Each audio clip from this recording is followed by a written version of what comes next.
Ricardo Felipe da Silva Braga 1985-yil 3-sentyabrda tug'ilgan. Futzal olamida Ricardinho nomi bilan tanilgan. Ricardinho ko'plab mutaxassislar tomonidan tarixdagi eng yaxshi futzalchilardan biri, hatto ayrimlar nazarida eng buyuk o'yinchi sifatida e'tirof etiladi.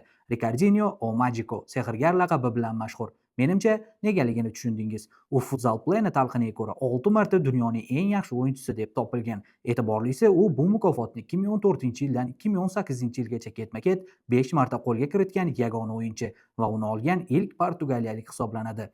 U 3 marta UEFA Futzal Chempionlar Ligasi g'olibi bo'lgan. Ricardinho Portugaliya terma jamoasi tarkibida Euro 2018 va 2021-yilgi Jahon chempionatida g'olib bo'lgan. Shuningdek, turli yillarda Jahon chempionati to'purari va eng yaxshi futzalchi sovriniga ega chiqqan. U faoliyati davomida 650 ga yaqin gol urgan va hamma mukofotni qo'lga kiritgan.